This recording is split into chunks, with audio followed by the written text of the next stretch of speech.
Bonsoir. La création des super-régions était censée nous faire des milliards d'euros d'économies, mais 3 ans après, elle a créé de nouvelles dépenses. C'est les fameux panneaux qui nous coûtent une blinde, 1,2 million, ça sert à rien. On le plante juste pour dire qu'on existe, on est bien la région Auvergne-Rhône-Alpes, comme si les gens ne le savaient pas. Nous avons traqué les gaspillages et enquêté sur les aberrations de la réforme. Hôtel de région devenu trop petit, indemnité en hausse pour les élus, poste en doublon. On a été recasé un peu n'importe comment, au petit bonheur, et voilà. J'étais devenue inutile. Nos très chères régions, c'est maintenant dans Envoyé spécial.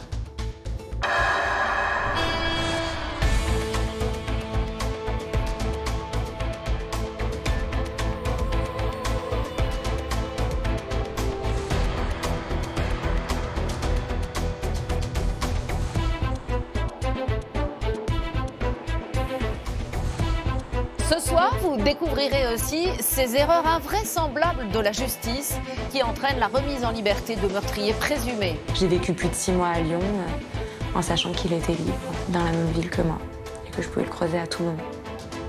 Enfin, nous irons à Kaboul à la rencontre d'Afghans qui appellent à l'aide.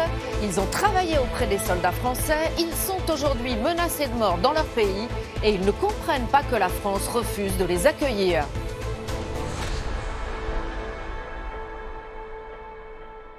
C'était il y a 3 ans, la grande révolution des régions. Au revoir Languedoc-Roussillon, Midi-Pyrénées, bonjour l'Occitanie, les Hauts-de-France ou la Nouvelle-Aquitaine. De 22, on est passé à 13.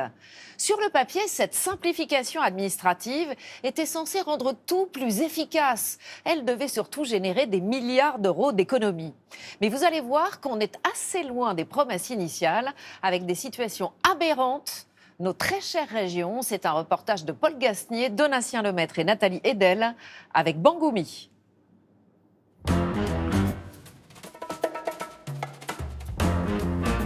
Dans la campagne lyonnaise, un automobiliste n'en finit pas de râler, de pester, de jurer. Ouh, ça sent le panneau de merde là, oui. Oui, c'en est un, ça va tout neuf. Il est là. Stéphane Gemani est conseiller régional. Ces panneaux le mettent hors de lui. Il y en a partout. Et ce qu'ils affichent est très intéressant. La région Auvergne-Rhône-Alpes aide ses communes. Il y a 3 ans, Rhône-Alpes a fusionné avec Auvergne. Dès qu'une commune reçoit 12 500 € de subvention, la nouvelle région impose de mettre ce panneau. Regardez, là on arrive, et qu'est-ce qu'on trouve? Un panneau, un de plus. Voilà. Entrée, sortie de village, regardez, juste là, un panneau. Ben, vous allez voir, dans peu de temps, on va tomber sur un panneau. Ah bah tiens, voilà, regardez, hop. Pour Stéphane Gemani, ce serait de l'argent public jeté par les fenêtres. Un gaspillage. Aucune loi ne rend cette signalétique obligatoire. Ben, vous voyez, c'est les fameux panneaux qui nous coûtent une blinde, 1,2 million. Ça sert à rien. Et c'est un budget qui serait utilisé bien mieux dans la formation, dans la culture, dans le sport, voilà. Non, là, on le plante juste pour dire que, voilà, on existe, on est bien la région Auvergne-Rhône-Alpes, comme si les gens ne le savaient pas. 1 200 000 €. Une dépense injustifiée selon cet opposant. Un outil de communication utile selon la région. Pourtant, la fusion des régions devait générer des économies. C'était la grande promesse de cette réforme votée sous François Hollande. Des super-régions plus grandes, plus puissantes, capables de couper dans les dépenses. Le secrétaire d'État en charge de la réforme, André Valigny, promettait un objectif impressionnant à moyen terme. Avec des régions moins nombreuses et plus grandes, il y aura des économies d'échelle. Avec des intercommunalités moins nombreuses et plus grandes, il y aura aussi des économies d'échelle. On peut arriver à une dizaine de milliards d'euros d'économies. Hein ? À une dizaine de milliards d'euros d'économies. Des milliards d'euros d'économies. Rien que ça. Pour y parvenir, le gouvernement a diminué le nombre de régions, de 22 à 13. Grand Est, Hauts-de-France, Nouvelle-Aquitaine, Normandie, Occitanie, Bourgogne-Franche-Comté et Auvergne-Rhône-Alpes. L'idée paraît séduisante, faire plus gros, donc moins cher. Mais sur le terrain, le projet d'André Valigny ne se réaliserait pas vraiment. 3 ans après la réforme, la plupart de ces nouvelles régions ne feraient pas d'économie. Pire, elles dépenseraient plus qu'avant et feraient même parfois d'importants gaspillages.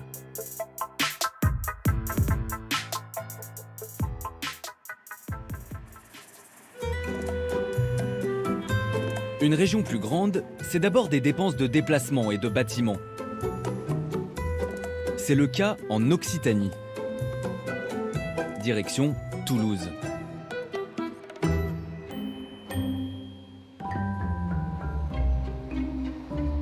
Il est 6 h du matin. Le début d'une longue journée pour Elisabeth Pouchelon, conseillère régionale d'hiver droite dans l'opposition. Là, vous allez où? Je vais à Montpellier, à l'Assemblée plénière du Conseil régional. Il est un peu tôt, là. Et oui, mais il y a plus de 2 heures de route. L'Assemblée plénière, c'est le moment phare où tous les élus se réunissent pour voter les grandes décisions. Depuis la fusion de Midi-Pyrénées et de Languedoc-Roussillon, cette réunion ne se tient pas à Toulouse, la capitale, mais à Montpellier, à l'autre bout de la région. 500 km aller-retour. Là, vous passez votre vie dans votre voiture en Normandie. L'Occitanie existe. Oui, bon, on y passe quand même pas mal de temps, surtout les jours de réunion. Vous voyez, aujourd'hui, on va partir pour une journée entière qui va se finir tard. Bon, on va faire donc presque 5 heures de route. Il n'est pas très écolo. Alors ça, n'en parle pas. Je pense qu'on va faire avant la fin du mandat le bilan carbone de la fusion des régions, parce que je pense qu'il est particulièrement catastrophique. Catastrophique pour l'environnement, mais pas seulement.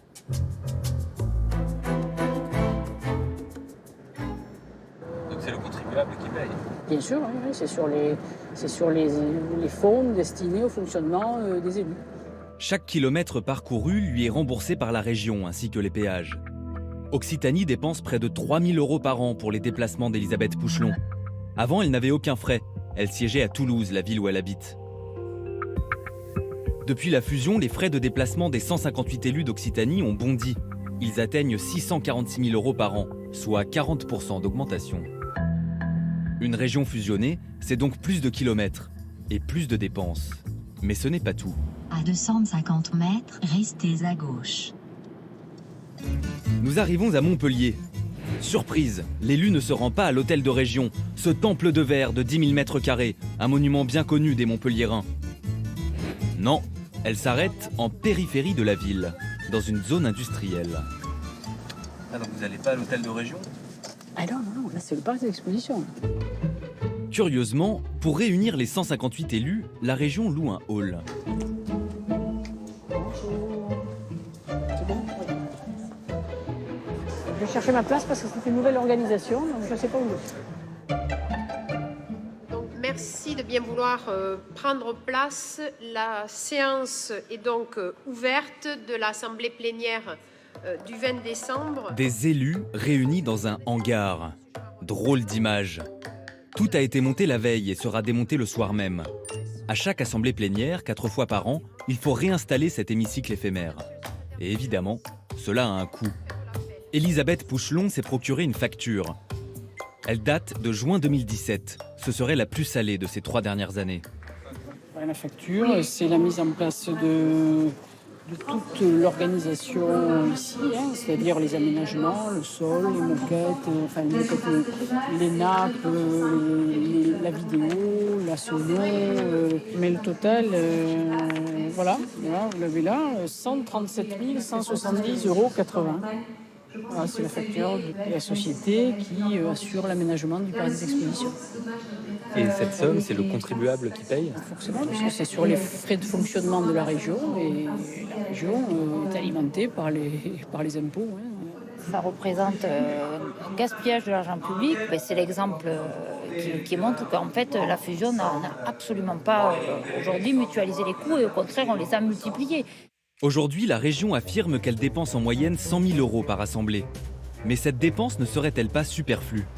Occitanie ne manque pas de bâtiments.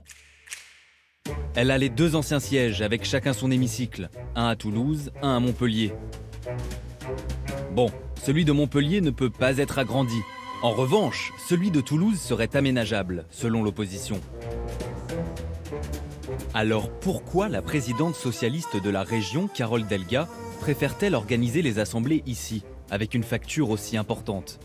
Nous profitons de la pause pour la questionner. J'ai une première question. Pourquoi est-ce que vous avez organisé l'assemblée plénière ici, au parc des expositions? Parce que les 2 hémicycles sont trop petits. Nous avons donc 158 élus régionaux et nous avons des hémicycles qui peuvent accueillir chacun moins de 100 élus régionaux. Et ça aurait pas été plus simple de réaménager l'hémicycle de Toulouse?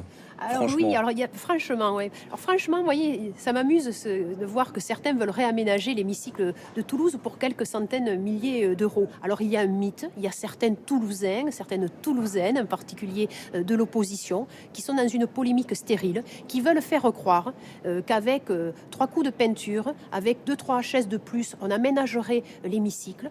Tout ça, c'est de la fumisterie. L'hémicycle, si on veut accueillir les 158 élus régionaux dans les mêmes conditions, il faut détruire des bâtiments qu'il y a à côté pour pouvoir agrandir. Et à ce moment-là, ça se chiffre en plusieurs millions d'euros. Après, affaire classée pour Carole Delga. Voilà, moi mon parti c'est l'Occitanie. Mais pas pour nous. Nous faisons une demande toute simple au service de presse. Filmer ce fameux hémicycle toulousain. Le sujet paraît sensible. Les hémicycles sont fermés, comment c'est fermé? D'accord. Juste pour faire des plans, c'est pas possible de Le réaménagement de l'hémicycle coûterait-il vraiment des millions d'euros, comme l'affirme la présidente? Pour en avoir le cœur net, nous allons à Toulouse quelques semaines plus tard. Le mieux placé pour nous répondre ne serait-il pas Jean-Pierre Estrampe? Monsieur Estrampe, bonjour. L'architecte qui a construit l'hôtel de région il y a 30 ans. Sans autorisation de filmer, nous pénétrons dans les locaux. Grâce à Elisabeth Pouchelon, l'élue d'opposition. Quelques minutes avant notre arrivée, elle a vérifié. Les portes de l'hémicycle étaient bien ouvertes. Je crains que tout soit fermé. C'est fermé, alors peut-être vous pouvez... Tout semble avoir été verrouillé au dernier moment. Bonjour, monsieur. Si on avait pu rentrer dans l'hémicycle. Pour quelle raison, monsieur? On m'a demandé de la verrouiller, madame. On vous a demandé de la verrouiller? Oui. Un élu ne peut pas rentrer dans l'hémicycle. C'est exceptionnel de le fermer comme ça? Bah, je sais pas, moi, on m'envoie, moi je suis peut-être discipliné, vous savez, on me dit il faut verrouiller, je verrouille. Mais après, Très bien. Notre tournage serait-il remonté aux oreilles du service de presse? Coup de chance, à travers une baie vitrée, nous apercevons l'hémicycle. L'architecte est catégorique, on peut réaménager la salle pour pas cher. Il nous fait une estimation au doigt mouillé. Il n'y a pas matière à faire des grands travaux, c'est une question de fauteuils et de déplacement de bureaux. Bon, voilà. C'est par exemple, vous avez des fauteuils larges avec des accoudoirs, bah, il suffirait d'avoir des fauteuils un peu plus étroits et pour entrer un tiers de plus de personnes. Il y a des modifications de pupitres à faire. Il n'y a rien à agrandir. À mon sens, c'est une question de mobilier. Combien ça coûterait pour accueillir plus d'élus? Disons, je sais pas, 100 000 euros, voilà, c'est tout. 100 000 euros, soit le prix de l'organisation d'une seule assemblée plénière au parc des expositions. 100 000 euros, ou peut-être même pas un centime. Nous avons découvert des archives étonnantes de la région. Avant de siéger au parc des expositions de Montpellier, les 158 élus se sont réunis 2 fois en assemblée plénière dans l'hémicycle de Toulouse. Pour rentrer, ils ont utilisé les tribunes réservées aux collaborateurs et au public. Pas idéal, mais tellement plus économique pour le contribuable. Nous rappelons la présidente de la région, Carole Delga. Elle confirme que tout le monde rentrait, mais selon elle, les conditions de travail n'étaient pas optimales. Il n'y avait pas d'étable pour les 158 élus. Et vous aviez 65 personnes qui sont sur des sièges, donc vous n'avez pas d'endroit pour poser vos rapports, votre ordinateur, vous ne pouvez pas écrire, vous ne pouvez pas prendre la parole, il faut que vous leviez, que vous descendiez plusieurs rangs pour pouvoir accéder au micro. Voilà. Et si ce n'était pas une question d'argent, mais plutôt une affaire politique? Reprenons notre carte. Quand Midi-Pyrénées et Languedoc-Roussillon fusionnent, Toulouse est choisie comme capitale, au détriment de Montpellier. Des élections ont lieu pour choisir le président de la nouvelle région. Carole Delga est désignée candidate par le Parti socialiste. Elle a fait toute sa carrière d'élue en Midi-Pyrénées. Elle doit convaincre ses électeurs et ceux d'à côté, les Languedociens. Mais les élus socialistes du Languedoc ne l'accueillent pas à bras ouverts. Rappelez-vous, leur ville Montpellier a perdu son statut de capitale. Pour les consoler, Carole Delga aurait fait une promesse. C'est ce qu'affirme ce journaliste d'investigation, Benjamin Théoul. Il connaît tous les secrets de la politique occitane. Clairement, elle devait rassurer les élus du Languedoc. C'est surtout aussi un deal avec les barons socialistes locaux de l'ex-Languedoc-Roussillon, car Carole Delga est originaire de Midi-Pyrénées, de Marthe-Tolosane. Elle n'a pas encore tous les réseaux socialistes du Languedoc-Roussillon. Elle en a besoin, la campagne va être difficile, la gauche souffre. Elle ne peut pas se permettre de s'écarter de ces barons locaux qui restent influents. Dans ce contexte, elle a décidé de maintenir les assemblées plénières à Montpellier en dépit presque de tout bon sens. C'était le prix à payer pour être élu. C'était le prix à payer pour rassembler la gauche et s'assurer les chances d'une victoire qu'elle a finalement remportée. La fusion, ce n'est pas qu'une guerre de capital et de bâtiments. Les présidents de région ont dû gérer un autre dossier épineux. L'augmentation de la rémunération des conseillers régionaux. Nous reprenons la route, direction la Nouvelle-Aquitaine. Cette région est née de la fusion entre Limousin, Poitou-Charentes et Aquitaine. C'est la plus grande région de France. Sa capitale, Bordeaux.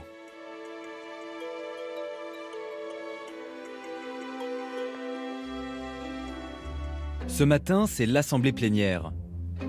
Les 183 élus sont réunis. Parmi eux, Guillaume Guérin. Avant la fusion, il était élu du Limousin, une petite région de 700 000 habitants. Désormais, il est élu d'une super région de plus de 6 millions d'habitants. Sa rémunération a-t-elle augmenté? Sa réponse n'est pas limpide. Votre indemnité, elle est passée de combien à combien? Je ne peux pas vous le dire parce que c'est assez compliqué. Parce que moi, j'ai maintenant, avec le prélèvement à la source, les choses ont beaucoup bougé. Mais en gros, sur le Limousin, moi, je n'étais pas membre de la commission permanente. Donc, pour juger de ça, il faut parler de périmètre à périmètre. Ça, je peux vous le dire tout à l'heure si vous voulez. Je dois pouvoir retrouver ces éléments-là. Mais elle a augmenté, oui. Donc vous avez aussi des frais de déplacement, alors qui certains sont pris en charge, d'autres pas. Donc au final, c'est kiff bourricot. Hein. Donc si vous cumulez tout, je ne suis pas persuadé qu'on soit enrichi, contrairement à ce que certains veulent bien dire. Les élus sont payés au prorata du nombre d'habitants. Plus la région est peuplée, plus leur indemnité peut augmenter. Grâce à la fusion, les élus de l'ex-Limousin sont passés de 1 520 € à 2 661 € bruts par mois, une hausse de 75%. Ceux de l'ex-Poitou-Charentes sont passés de 1 900 à 2 661 €, plus 40%. Pour les élus d'Aix-Aquitaine, rien n'a changé. Aujourd'hui, les conseillers régionaux de la nouvelle région sont tous payés 2 661 € bruts. Ces augmentations sont légales, mais pas obligatoires. Occitanie, Hauts-de-France, Auvergne-Rhône-Alpes, Normandie et Grand Est ont choisi de ne pas augmenter leurs élus. Mais alors, quelle mouche a piqué Alain Rousset, le président de Nouvelle-Aquitaine? Ce ténor socialiste exerce le pouvoir au conseil régional depuis plus de 20 ans. Quand il a décidé d'augmenter l'indemnité des élus, l'opposition est montée au créneau. Vous avez, la représentation nationale a vendu à la nation qu'on faisait les grandes régions, aussi, pas que, mais aussi pour faire des économies. Moi, j'assume clairement, en tant que président de cette institution, que si nous voulons avoir des hommes et des femmes qui ont envie de s'engager, peu importe où, dans l'action publique, il faut qu'ils soient correctement rémunérés. L'année suivante, en 2017, Alain Rousset est allé encore plus loin, en taclant le gouvernement et ses promesses d'économie. Je n'ai jamais dit que la fusion amenait à court terme des économies. La fusion à court terme ne peut pas amener... Eh bien, le ministre a dit une grosse connerie. Augmenter les élus coûte 787 000 € de plus par an à la nouvelle région. C'est ce qu'a révélé la Chambre régionale des comptes en août 2018, dans un rapport critique. Bon, alors, l'objet de votre visite? La fusion des régions. Diable. Selon Alain Rousset, c'est le prix à payer pour le fonctionnement de la démocratie. Une des premières décisions de la première assemblée plénière de Nouvelle-Aquitaine fut d'augmenter les indemnités des élus. D'harmoniser. Selon la Chambre régionale des comptes, là j'ai le rapport sous les yeux, d'augmenter les indemnités des élus coûte à la nouvelle région à peu près 790 000 € en plus par an par rapport à avant la fusion. Je ne me souviens pas du chiffre, mais c'est possible. C'est plus 15%. Ce que je veux dire, c'est que c'est un levier... Ça peut pas être plus 15%, mais... Là, c'est écrit à la page 36 du rapport de la Chambre régionale des comptes. Vous devez avoir raison. Ce que je veux dire, c'est que d'autres régions n'ont pas fait ce choix. Je suis partisan, pour qu'on ait les meilleurs en politique, de payer correctement quelqu'un qui abandonne son travail, parfois un ingénieur qui est à 8 10 000 euros et qui va passer à 2 000 euros ou à 3 000 euros. Sinon, à un moment donné, il ne faudra pas s'étonner que ne viendront en politique que les retraités ou les riches. Est-ce que symboliquement, c'était pas une erreur de communication? Peut-être, peut-être. Mais en même temps, je n'ai jamais été un démagogue. Jamais. Mais qui dit augmentation des élus, dit aussi augmentation des fonctionnaires. Car la région, c'est surtout 7600 agents. Et eux aussi ont demandé à être mieux payés. Une journée mouvementée au Conseil régional de Nouvelle-Aquitaine. 500 employés de la collectivité ont manifesté ce matin à Bordeaux. Bah oui, si les élus ont été augmentés, pourquoi pas eux? En décembre 2017, les agents de l'ex-Limousin et de l'ex-Aquitaine envahissent l'hôtel de région. Ils exigent d'être payés autant que leurs collègues de l'ex-Poitou-Charentes. Là-bas, les fonctionnaires étaient rémunérés 30% de plus en moyenne. Alain Rousset a réglé le problème. Il a augmenté tout le monde. Et sur le terrain, les agents sont gagnants. Par exemple, à Orthez, au lycée agricole. Ce sont les régions qui financent ces établissements. Les personnels de lycée représentent la majorité des fonctionnaires régionaux. Nous rencontrons Gemma. Depuis 10 ans, elle entretient les espaces verts. Avec la fusion, ces indemnités ont été bien égalisées.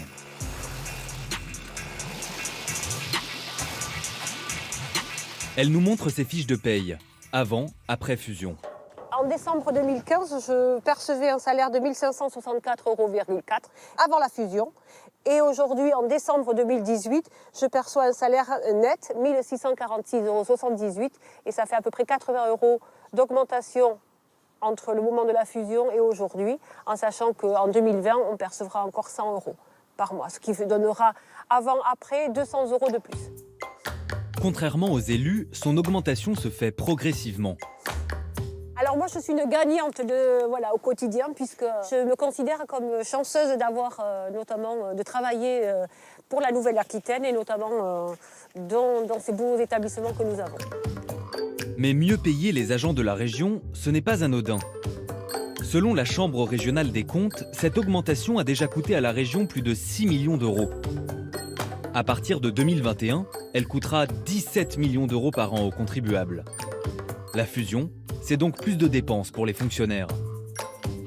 Ces agents, dans certains domaines, étaient très peu payés. Eh bien, on a harmonisé. Voilà. Et on assume. Tout organisme, qu'il soit public ou privé, quand vous fusionnez, sauf à agir comme Trump et à faire un shutdown de l'administration, vous avez des économies qui se font dans le moyen terme. Alain Rousset, un président généreux et satisfait. La fusion a un coût financier. Plus surprenant, elle a aussi un coût humain, notamment pour les fonctionnaires qui travaillent dans les sièges des régions. Ils sont chefs de projet, comptables, chargés des ressources humaines. Pour eux, la réforme a souvent été synonyme de réorganisation. Qui dit fusion des régions, dit fusion des effectifs. donc d'inévitables doublons à supprimer. Il y a une région où les choses se seraient mal passées, les Hauts-de-France, née du mariage entre Nord-Pas-de-Calais et Picardie. Le soir, à Lille, nous rencontrons Isabelle. Pendant 30 ans, elle était responsable administrative pour l'ex-Nord-Pas-de-Calais. Quand sa région a fusionné avec la Picardie, elle affirme avoir vécu l'enfer. Elle a pris sa retraite anticipée l'année dernière. Je travaille ici au 6e étage. Ça, c'est l'hôtel de région. Voilà, tout à fait. Hôtel de région des Hauts-de-France. Qu'est-ce que ça vous fait de repasser devant ce bâtiment? C'est douloureux. Pardon. C'est toujours... Oui, c'est douloureux. Je me sens pas bien. Je me sens pas bien parce que c'est beaucoup de souffrance et... c'est pas facile. C'est pas facile. Isabelle était consultante. Son métier consistait à aider l'administration dans ses prises de décision.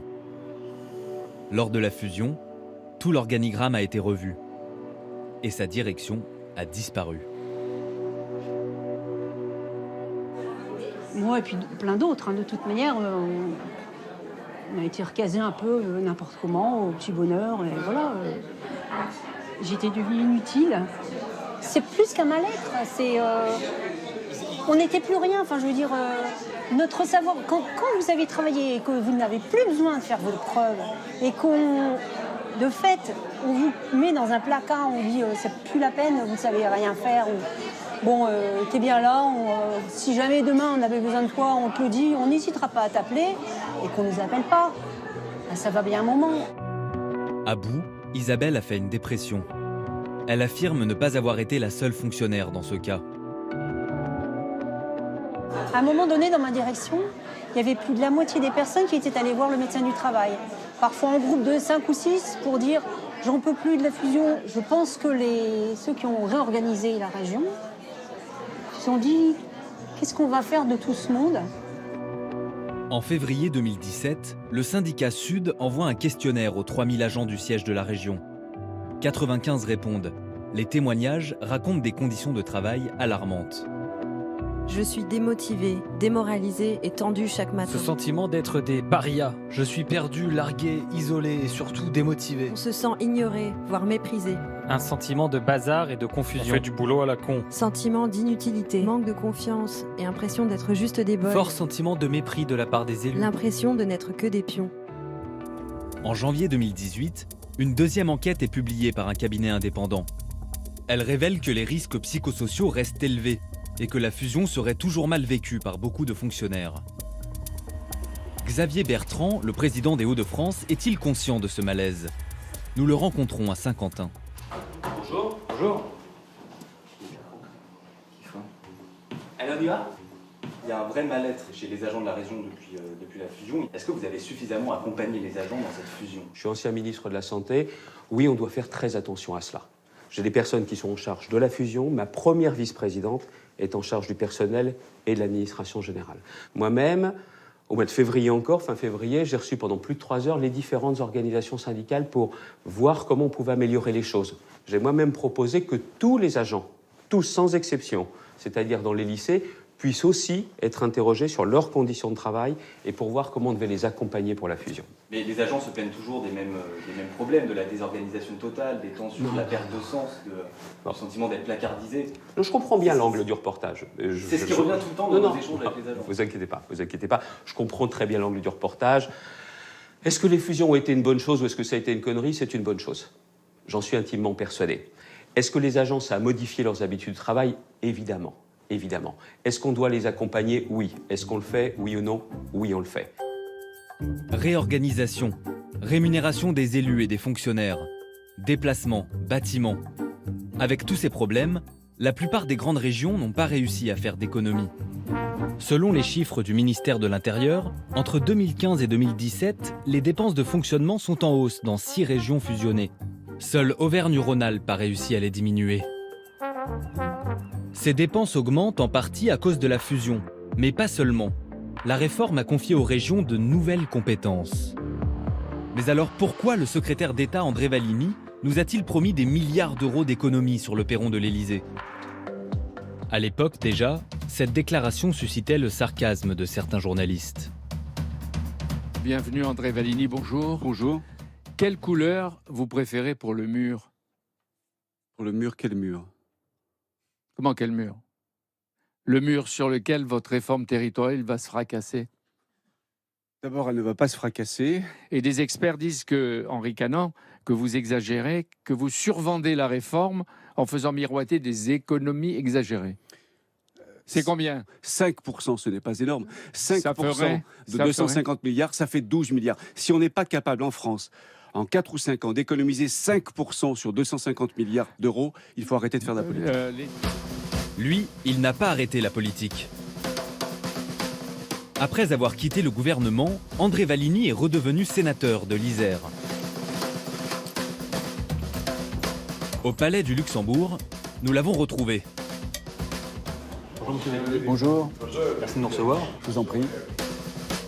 À gauche, le trône de Napoléon. Il s'asseyait sur ce trône. Nous, on a des fauteuils beaucoup plus modestes. Il maintient que des économies vont bientôt arriver. On est allé dans plusieurs régions qui ont fusionné et tout le monde est unanime. Il n'y aura pas 10 milliards d'euros d'économies. Moi, je maintiens qu'à moyen terme, sur une dizaine d'années, et si on prend l'ensemble des collectivités locales, pas seulement les régions, les départements, les communes, les intercommunalités, on peut arriver à plusieurs milliards d'euros d'économies. Mais il faut en avoir la volonté. Précisément sur la fusion des régions. Ça, je n'en sais rien. Vous ne pouvez pas nous dire combien d'économies ça va générer? Non, c'est fini. Alors là, je ne me risque plus à dire quelques chiffres que ce soit d'économies réalisables ou réalisées. Comment? Vous aviez pris un risque à l'époque? Oui, j'avais pris un risque. Il faut prendre des risques en politique. L'ancien secrétaire d'État botte en touche. À la fin de l'interview, André Valigny nous fait une confidence à peine croyable. Le chiffre des 10 milliards d'euros aurait été improvisé.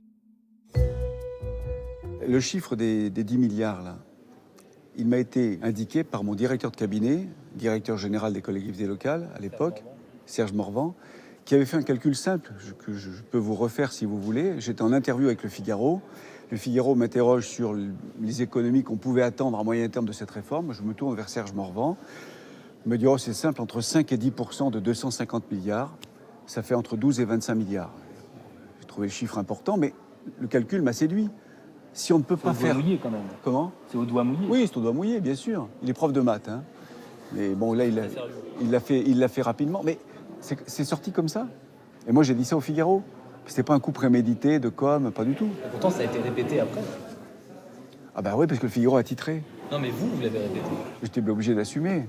Il faut toujours assumer, il ne faut pas essayer de se renier. J'en ai bavé pour assumer ce truc. Et aujourd'hui, vous regrettez d'avoir annoncé 10 milliards d'euros d'économies? Non, puisque ça me vaut de passer à la télévision. Donc Contacté, son directeur de cabinet affirme qu'il n'était pas présent le jour de cette interview, même s'il reconnaît avoir chiffré le montant des économies. Moralité, quand la réforme s'annonce longue et complexe, mieux vaut ne pas donner de chiffres précis.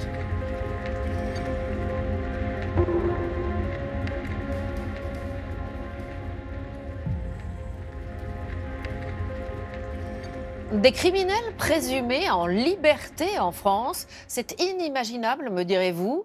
Et pourtant, c'est ce qui arrive parfois à cause d'une simple faute de frappe ou parce qu'un dossier a été égaré. C'est notamment le cas dans l'affaire de la petite Fiona, cette fillette morte sous les coups. Sa mère, condamnée à 20 ans de réclusion lors de son deuxième procès en appel, est sortie de prison suite à un vice de procédure. D'autres meurtriers présumés sont passés aux aveux mais sont libres aujourd'hui. Les proches des victimes sont révoltés.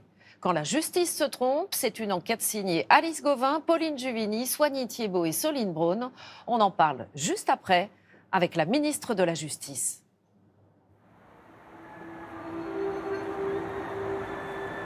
La décision a été rendue dans l'après-midi par la Cour de cassation.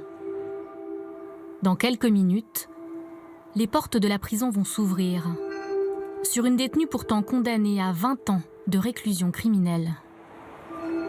Une mère que la justice avait reconnue infanticide, rendue soudain à la liberté. S'il vous plaît.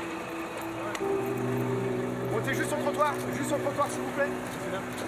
Dissimulée sous un vêtement, Cécile Bourgeon. La mère de la petite Fiona, morte à 5 ans sous des coups répétés et dont le corps n'a jamais été retrouvé.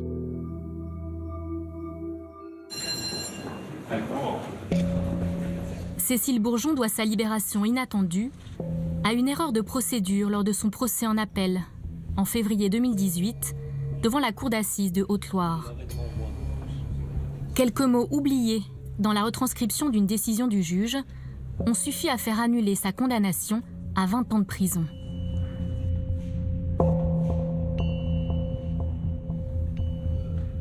Insupportable pour Nicolas Chafoulet, le père de la petite Fiona.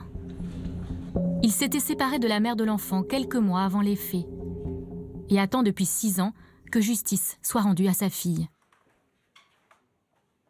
Je pense qu'en Auvergne, ils ont été dépassés par l'ampleur du procès, des 2 procès qu'il y a eu. Je pense que...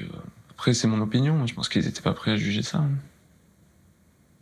Enfin, de toute façon, on en a eu la preuve. Ça a été boulette sur boulette.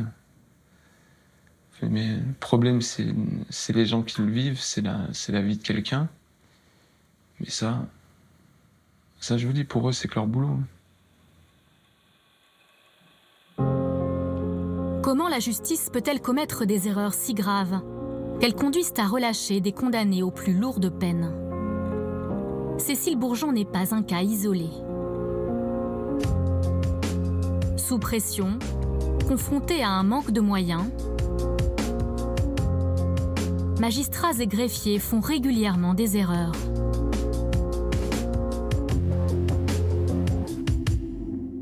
Et libère un condamné pour viol, un mis en examen pour meurtre, un djihadiste présumé. Faute de frappe, erreur d'inattention, vice de procédure. Comment se produisent ces dysfonctionnements qui réduisent à néant des années d'enquête, qui condamnent des familles à revivre des procès éprouvants? Pour ces victimes, comment continuer de croire en une justice qui a failli?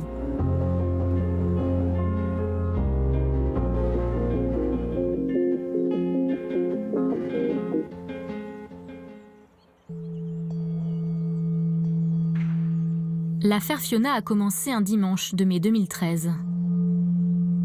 À l'ombre des arbres du parc Montjusé, à Clermont-Ferrand. Par l'appel désespéré d'une jeune mère de 25 ans.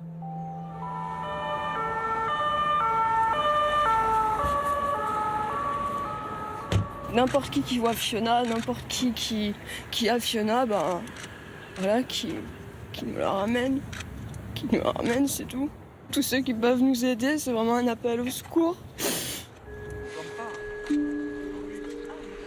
Cécile Bourgeon, enceinte, raconte à la police que sa petite fille, Fiona, 5 ans, a disparu alors qu'elle jouait dans le parc. Mais Cécile Bourgeon ment. En septembre 2013, elle est arrêtée avec son compagnon, le beau-père de Fiona. Le couple passe aux aveux. Fiona est morte dans l'appartement familial, après des violences répétées. Qui a tué la petite fille? Sa mère et son beau-père, tous les 2 toxicomanes, se renvoient la responsabilité et disent avoir oublié où ils ont caché son corps.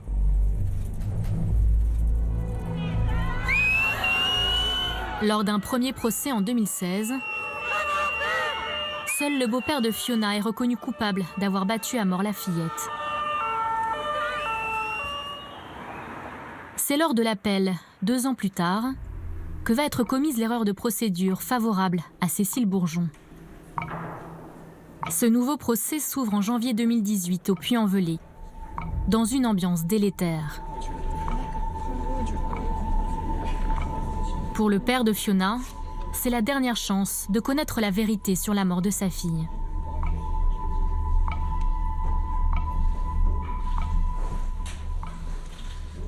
Bien, l'audience est ouverte, vous pouvez vous asseoir.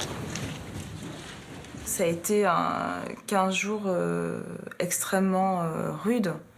15 jours de procès comme on n'en voit jamais en réalité. C'est-à-dire qu'il y a eu des échanges extrêmement vifs entre les parties. On était là sur quelque chose qui dérapait en fait. Après quelques jours de débat, c'est le procès lui-même qui est remis en question. La journée du jeudi s'est extrêmement mal passée pour Cécile Bourgeon. Et elle a été acculée à plusieurs reprises sur des éléments de fond du dossier qui l'accablaient. Et le vendredi, il y a eu des accusations très graves qui ont été portées à l'encontre du président, des accusations de partialité. Les avocats de Cécile Bourgeon reprochent au juge qui préside la cour d'assises d'avoir bu un verre avec les avocats de la partie adverse, un soir après l'audience, dans cette brasserie. Le président et les avocats présents assurent ne pas avoir évoqué le procès en cours. Mais pour la défense de Cécile Bourgeon, le doute est semé. La mère de Fiona s'estime déjà malmenée par des journées d'audience qu'elle juge interminables. Elle refuse de continuer à comparaître. Ses avocats sollicitent alors officiellement le renvoi du procès à une date ultérieure. Nous demandons à la cour d'assises de prendre ses responsabilités, de constater qu'il y a des événements anormaux qui ont eu lieu et d'en tirer les conséquences pour que la justice puisse passer sereinement. Le jour même, l'audience est suspendue. Le procès va-t-il s'arrêter ? Après une vingtaine de minutes, le président annonce finalement qu'il refuse la demande de renvoi et que le procès doit se poursuivre. C'est à cet instant qu'est commise l'erreur de procédure. Les audiences sont retranscrites au fur et à mesure dans un document officiel, le procès-verbal des débats. Il y est bien indiqué que le président rejette la demande de renvoi, mais pas pour quel motif, comme l'exige la procédure. À la place, un blanc. Pourtant, selon l'avocate du père de Fiona, le juge a bel et bien donné lors de l'audience les motifs de sa décision. La motivation, qui a été dite oralement, n'a pas été reprise par écrit dans l'arrêt refusant le renvoi. Et ça, c'est la responsabilité de qui ? C'est la responsabilité des rédacteurs en fait, du procès-verbal des débats, que sont le président et la greffière. La mère de Fiona a donc été libérée pour un simple oubli dans un procès-verbal. Ni le président de la cour d'assises, ni la procureure générale de la cour d'appel d'Auvergne n'ont souhaité s'exprimer. Aux yeux de la justice, Cécile Bourgeon est donc de nouveau présumée innocente. Elle vit libre, quelque part en France. Elle a refusé de nous répondre. Elle tue ma fille et elle se promène. J'ai reconstruit une vie, moi, après. On fait quoi? On attend tranquille qu'elle vienne? Nicolas Chafoulé a la garde exclusive d'Eva, la deuxième fille qu'il a eue avec Cécile Bourgeon. Si demain elle décide de venir voir ma fille à l'école, enfin, il y a un problème. Un choc émotionnel pour ma fille, déjà, ça sera terrible. Et moi, si je la vois devant l'école, ça va être compliqué à gérer. Personne ne peut comprendre qu'une erreur formelle puisse entraîner la cassation d'une décision prise collégialement, au terme de débats extrêmement longs, extrêmement poussés.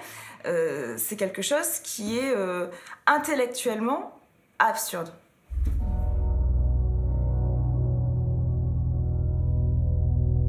Ce qui peut apparaître dans l'esprit de certains comme un épiphénomène, en réalité, est une violation grave des droits de Cécile Bourgeon, mais à travers Cécile Bourgeon, ce sont tous nos concitoyens, tous les justiciables qui sont protégés. La mère de Fiona devrait donc être rejugée d'ici la fin de l'année. Son procès sera délocalisé à Lyon.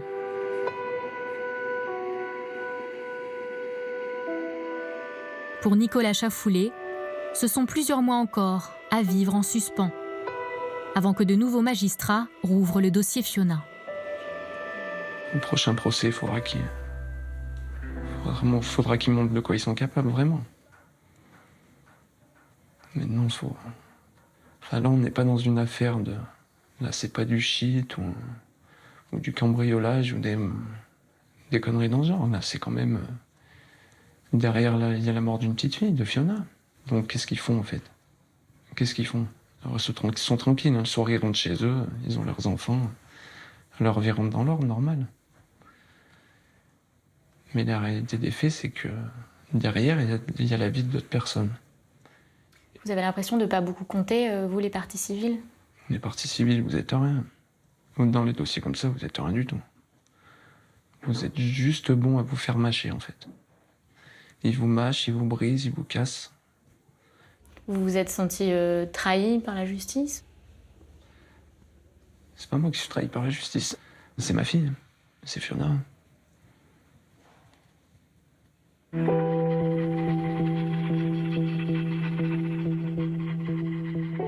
La plupart des détenus libérés à la suite d'une erreur de procédure le sont avant même d'avoir été jugés.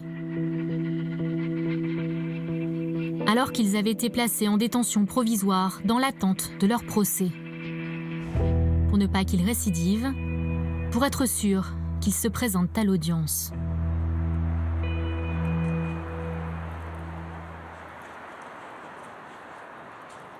Caroline a perdu l'homme qu'elle aimait. Et depuis 2 ans et demi, elle attend que son meurtrier présumé soit jugé. Mais l'accusé a été libéré en avril dernier pour une invraisemblable erreur de date. On vit en colère en permanence, on en devient aigri, on n'a plus espoir en rien et ça peut vite devenir une obsession. J'essaye d'y penser le moins souvent possible parce que sinon ça m'empêche de vivre. Qu'est-ce que vous attendez de la justice aujourd'hui? J'attends qu'elle reconnaisse ses erreurs. Son compagnon a été tué à l'âge de 24 ans. Hugo, c'était quelqu'un de très joyeux, très bien dans sa peau. Voilà, il respirait la joie de vivre. Il était plein de vie. Donc ça faisait 4 ans qu'on était ensemble quand il est décédé. Mais au-delà d'être un copain, c'était quelqu'un qui faisait partie de ma vie depuis des années. Voilà. Là, celle-ci aussi, elle est belle.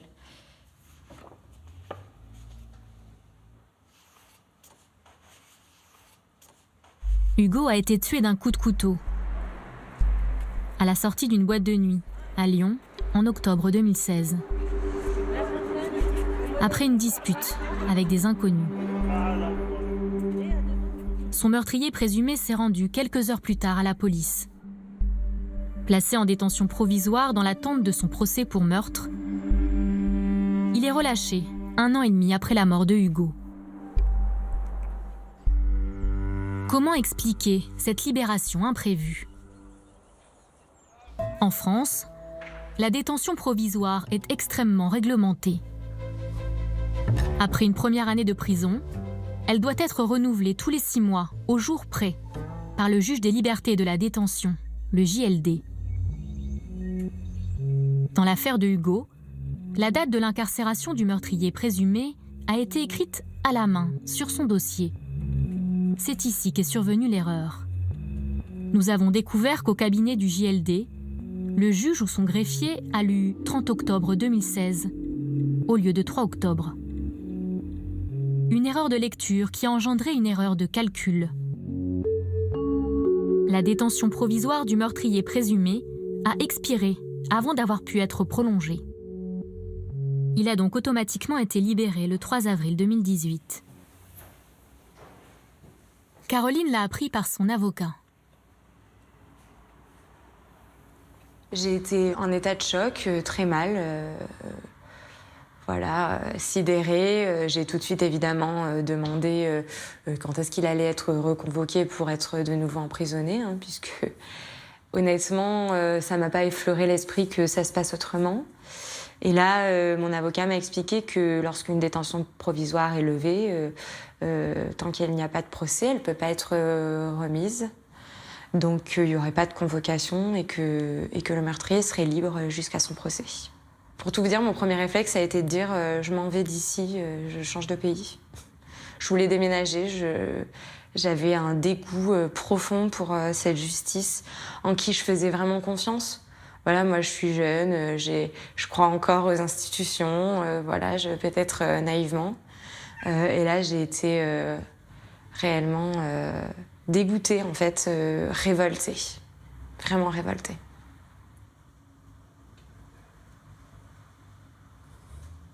Il est libre, il a le droit de travailler, il rigole avec ses copains, il est dehors, il peut se promener la journée. J'ai vécu plus de 6 mois à Lyon en sachant qu'il était libre.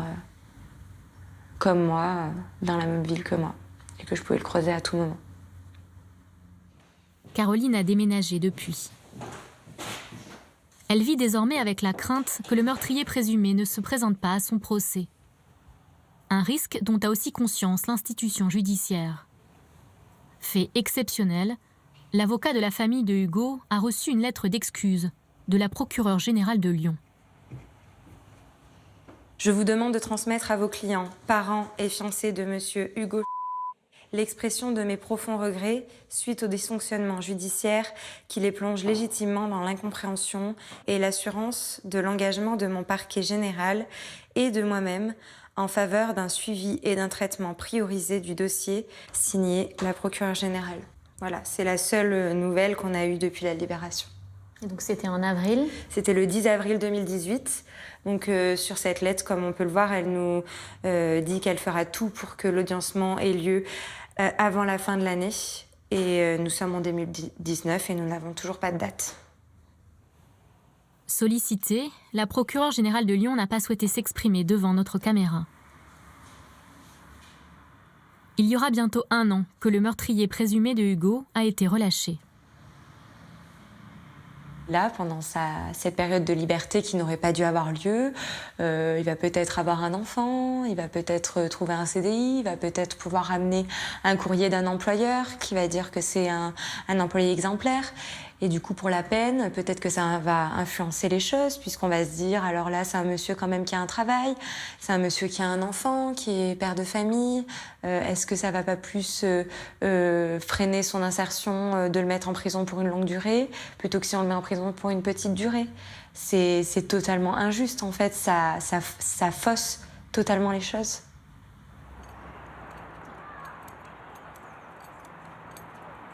Caroline l'ignore. Mais depuis qu'il a retrouvé la liberté, le meurtrier présumé de Hugo a en effet commencé une nouvelle vie. À 29 ans, il vient de se marier. Après avoir longuement hésité, il a accepté de nous rencontrer, à condition que nous ne montrions pas son visage.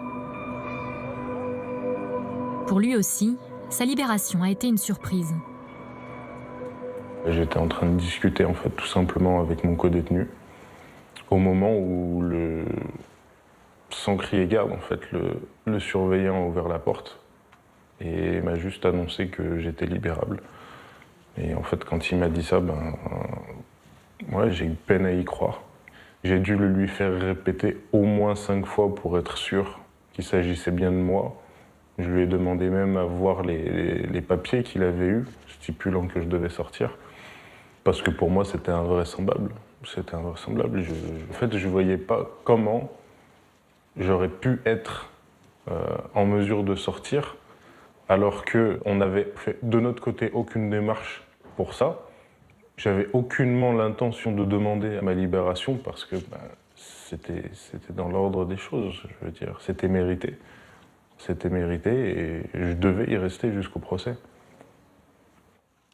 Il est toujours mis en examen pour le meurtre de Hugo. Il encourt 30 ans de réclusion criminelle.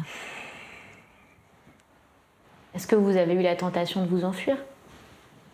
Non. Non. On m'en a parlé, mais non, jamais ça m'a traversé l'esprit. Je vais pas vous cacher que c'est vivre avec une épée de Damoclès au-dessus de la tête. On sait très bien qu'elle va finir par tomber, on sait pas quand. Après, je peux simplement vivre dans la crainte de cette épée, de savoir quand est-ce qu'elle va tomber et de ne plus rien faire. Ou alors j'ai l'option de, malgré tout, continuer à essayer de faire le bien autour de moi jusqu'au jour du procès. J'ai repris la vie active pour me réintégrer dans la société, refaire partie de ce dont j'avais été exclu. Et donc j'ai recommencé à travailler tout de suite. J'essaye de m'investir aussi dans des actions de bénévolat pour aider les plus défavorisés. Et on va dire que c'est ma façon à moi de réparer un peu. Le soir du meurtre, le jeune homme portait un couteau avec lequel il est accusé d'avoir tué Hugo. Un homicide volontaire pour la justice, ce qu'il conteste. Oui, je reconnais ce qui s'est passé. Bien sûr que je suis effondré par ce qui s'est passé. Mais dire que je suis un meurtrier, non. Non, parce qu'à aucun moment j'ai voulu enlever une vie, que ce soit la sienne ou celle de n'importe qui. Placé sous contrôle judiciaire, il doit se présenter une fois par semaine au commissariat. Depuis notre tournage, la date de son procès a enfin été fixée. Il aura lieu en octobre prochain, 3 ans après le meurtre de Hugo. Pourquoi l'institution judiciaire n'est-elle pas plus vigilante dans le suivi des détentions provisoires? Est-ce un problème de moyens? Le budget de la justice, pourtant en hausse ces dernières années, reste l'un des plus faibles d'Europe.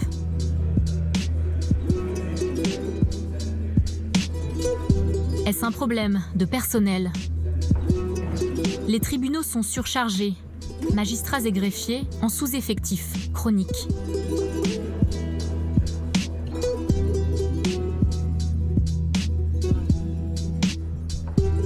Ce contexte est-il propice à commettre des erreurs? Régulièrement, des détentions provisoires expirent, faute d'avoir été renouvelées dans les temps.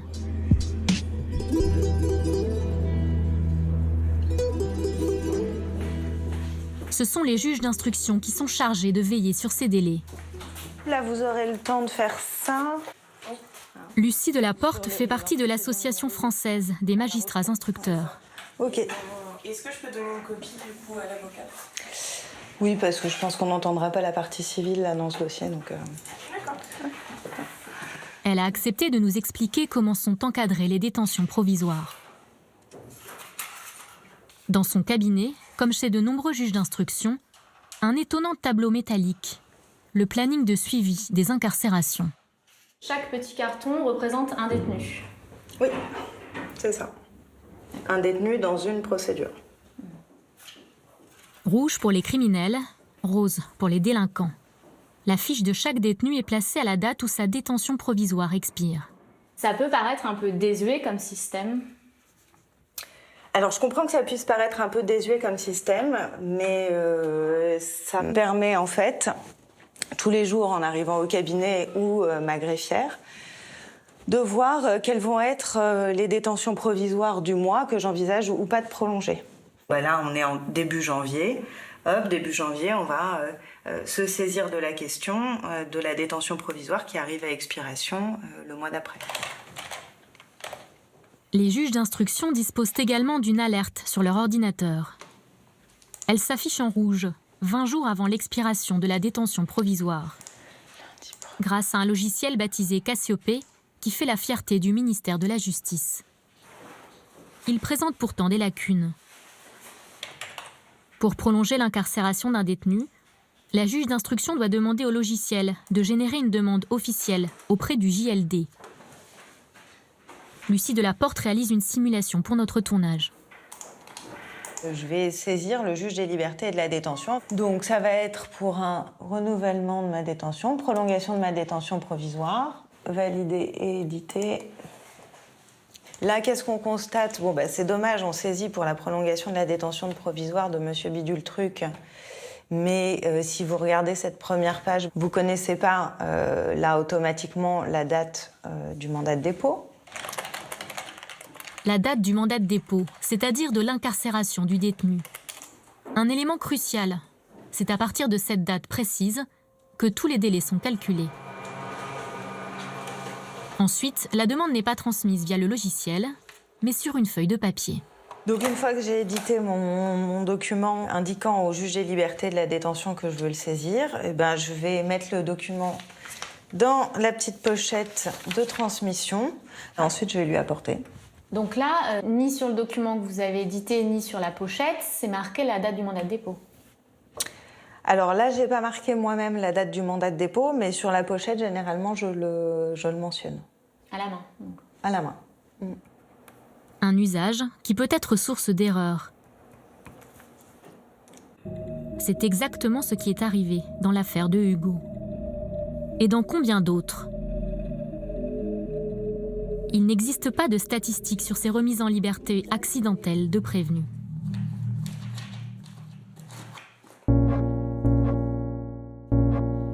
Dans le dossier de Hugo, comme dans celui de Fiona, aucun magistrat ou greffier n'a fait l'objet d'une procédure disciplinaire. La justice ne sanctionne pas les fautes d'inattention, les oublis ou les erreurs de lecture. Seuls les manquements considérés comme délibérés peuvent être punis. Pourtant, certaines erreurs sont si graves qu'elles permettent à des meurtriers présumés d'échapper totalement à la justice et de retrouver la liberté sans jamais être jugés.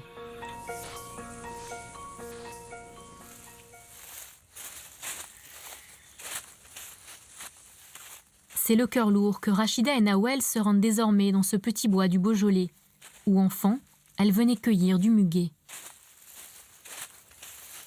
En juin 2016, on y a retrouvé le corps de leur frère, mort à 27 ans. C'est l'endroit maudit. L'endroit maudit où Mohamed est resté enseveli, sous terre à 20 cm. Pendant que nous, on était en train d'errer à des milliers de kilomètres d'ici, à le chercher partout. Lui, il était ici. C'est à 2 pas de chez nous, ici.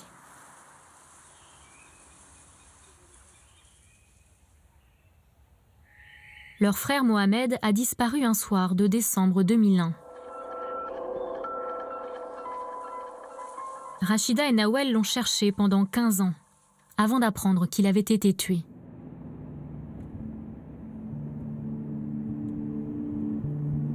Nous avons retrouvé son meurtrier présumé. Il vit en liberté dans un petit village isolé. Nous avons essayé de lui parler. C'est sa femme qui nous a répondu. Bonjour madame. Oui, bonjour. C'est pourquoi? En fait, moi je suis journaliste à France 2. On cherche monsieur... Si on peut juste lui parler juste 2 minutes, vous voyez? Vous ne voulez pas lui parler? Ça vous regarde pas. Donc vous partez, sinon j'appelle la police. Ok. En partant, nous apercevons le meurtrier présumé sur son perron. Il a avoué avoir tué Mohamed, mais la justice ne peut pas l'inquiéter, car elle a purement et simplement égaré les 3 exemplaires d'un dossier.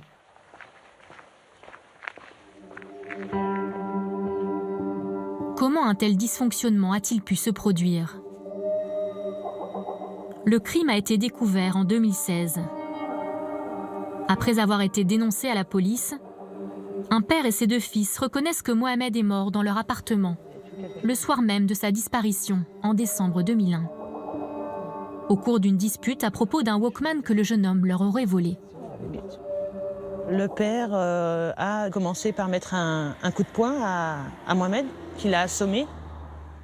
Et dès qu'il l'a vu assommer, il a commencé à l'étrangler. Et ensuite, il a demandé à son fils de lui passer le couteau. Et là, il s'est acharné sur Mohamed. Le père et ses fils dissimulent le corps dans le placard d'une chambre, puis dans la cave de la grand-mère, avant de finalement l'enterrer dans le bois où il a été retrouvé. Seul le père est incarcéré. Il est mis en examen pour meurtre, ses fils pour complicité et recel de cadavres. Ça a été un soulagement, c'est quand ils ont avoué, enfin. On se dit, il y a les meurtriers, le corps est là, c'est parti pour un procès, loin de s'imaginer ce qu'allait nous attendre.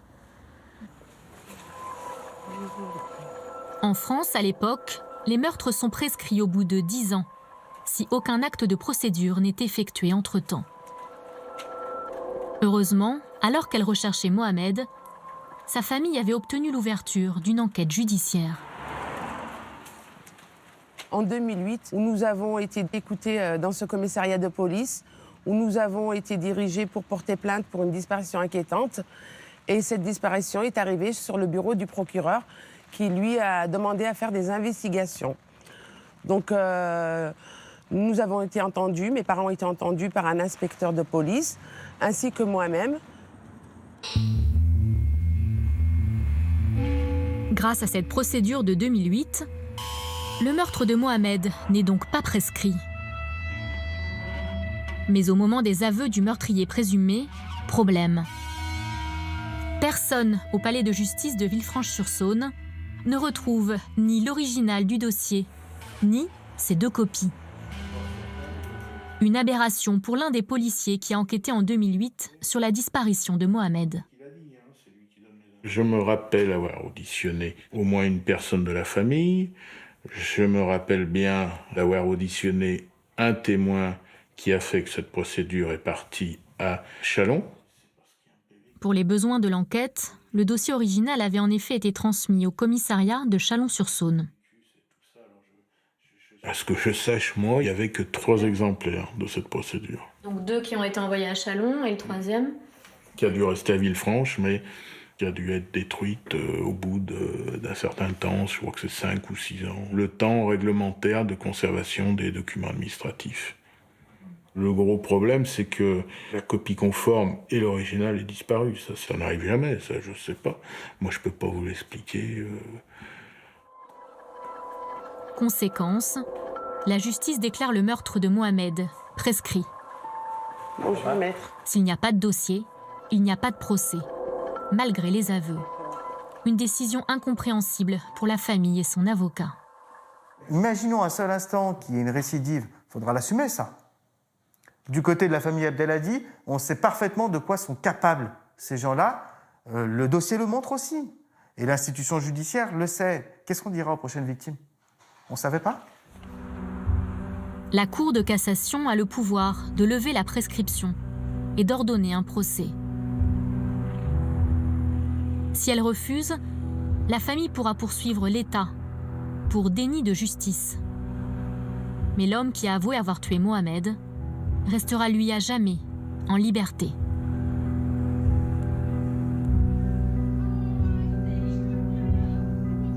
Nicole Belloubet, merci de nous recevoir ici au ministère de la Justice. Vous êtes les bienvenus.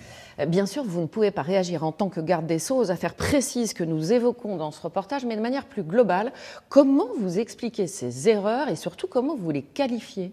Je voudrais replacer les 3 situations que vous avez évoquées dans un contexte général. Tout d'abord, dire aux personnes qui interviennent dans vos reportages, qu'il s'agisse de la famille, qu'il s'agisse des victimes, évidemment, à titre individuel, je ne peux qu'avoir de la sollicitude, de la compassion pour ce qu'ils vivent. Ce sont toujours des histoires douloureuses. Mais en tant que garde des Sceaux, je dois évidemment appréhender le système dans son ensemble. Et là, vous avez choisi 3 affaires qui révèlent 3 dysfonctionnements.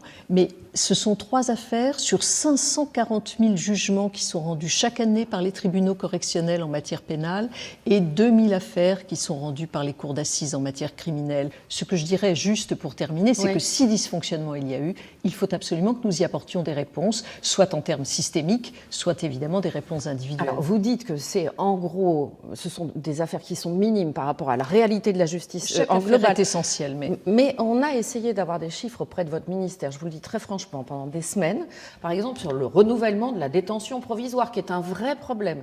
Il y a des erreurs à répétition sur ce renouvellement de la détention provisoire. Je vais vous répondre sur la détention provisoire, sur les cas que vous avez soulevés. Ce que je voudrais dire, c'est dans les enquêtes d'opinion, ce que l'on observe, c'est que les gens relèvent, nos concitoyens relèvent une qualité, c'est la fiabilité dans la justice française. Un défaut, la lenteur, les délais.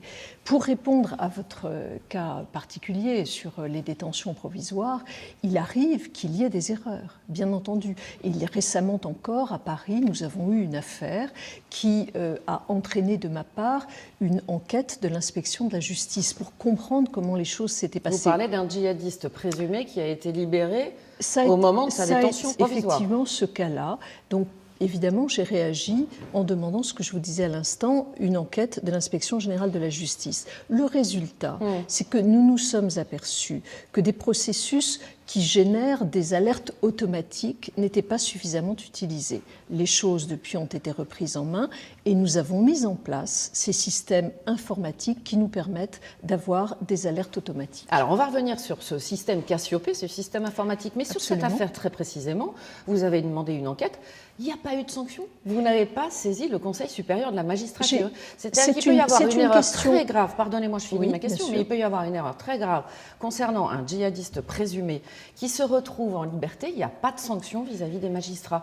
Parce que Madame Lucet, quand vous regardez une affaire telle que celle que vous évoquez, vous regardez ce que fait le magistrat dans l'ensemble de sa carrière. Il se trouve en l'espèce que c'est un magistrat qui avait eu une carrière tout à fait exemplaire et qu'il a commis une erreur à un moment donné. J'ai considéré que la réponse était davantage une réponse en termes d'organisation qu'une réponse qui aurait finalement servi à cibler une personne et cela n'aurait donné aucun résultat général. Je crois vraiment que la réponse, elle est dans le déploiement du numérique. C'est ce que je veux faire dans la loi pour la justice qui a été adoptée. Mais globalement, il n'y a quasiment jamais de sanctions vis-à-vis des magistrats qui commettent des erreurs. Et ça, pour l'opinion publique, c'est incompréhensible. Mais parce que, Madame Lucet, je crois qu'il y a une justice qui globalement fonctionne bien. Je vous ai donné des chiffres tout à l'heure. Certes, dans votre émission, vous avez pris 3 exemples tout à fait symptomatiques, sans dire d'ailleurs à propos de la personne qui a été dans la 2e affaire placée sous contrôle judiciaire, sans dire que lorsqu'une personne qui est placée sous contrôle judiciaire ne respecte pas son contrôle judiciaire, c'est-à-dire l'obligation d'aller pointer au commissariat ou toute autre obligation, eh bien ce contrôle est révoqué et la personne peut être réincarcérée. Alors, vous avez parlé de ce développement du numérique que vous souhaitez manifestement beaucoup. J'imagine que vous avez lu le rapport de la Cour des comptes sur Cassiopée, qui est le fameux logiciel qu'on voit dans notre reportage. Il a mis 10 ans à se mettre en place, ça c'est ce que dit la Cour des comptes. Il n'est toujours pas en place dans les cours d'appel. Il a coûté 30 fois plus que prévu. Alors, si vous voulez, sur le déploiement du numérique, notre ministère est en retard. Ou l'était, je ne sais pas s'il faut pas. Nous sommes en phase de transition. Vous le reconnaissez ? Mais bien sûr, je le reconnais. Évidemment, je le reconnais. Et c'est la raison pour laquelle nous avons fait un effort considérable. 1,5 milliard d'euros va être investi sur le numérique dans le ministère de la Justice en 5 ans. Alors, vous dites 1,5 milliard, mais est-ce qu'il n'y a pas un problème plus large, plus important de manque de budget alloué à la justice ? La France dépense 66 € par an et par habitant hors politique pénitentiaire, on est bien d'accord. Alors qu'en Allemagne, par exemple, c'est 122 € par an par habitant. Donc on se dit que la justice, c'est un peu le parent pauvre en France. Alors, si vous voulez, il y a, c'est vrai, une justice qui mérite des efforts soutenus. C'est la raison pour laquelle... Des efforts financiers. Je parle d'efforts financiers. C'est la raison pour laquelle la loi de programmation qui vient d'être promulguée il y a 2 jours, cette loi de programmation consacre une augmentation de 25% du budget de la justice en 5 ans. Cela va nous permettre et de recruter des personnels supplémentaires, magistrats, équipes de greffiers autour du magistrat, qui font fonctionner la justice, et de répondre à ce qui est, je crois, une demande essentielle de nos concitoyens, accélérer les délais pour avoir des jugements qui soient fiables et qui soient plus rapides. Merci à vous, Nicole Belloubet. Merci. La France a-t-elle trahi des dizaines d'Afghans qui se sont battus aux côtés de nos soldats contre les talibans ? Ils étaient interprètes, magasiniers ou ouvriers recrutés par l'armée française. Ils ont parfois risqué leur vie avec nos troupes.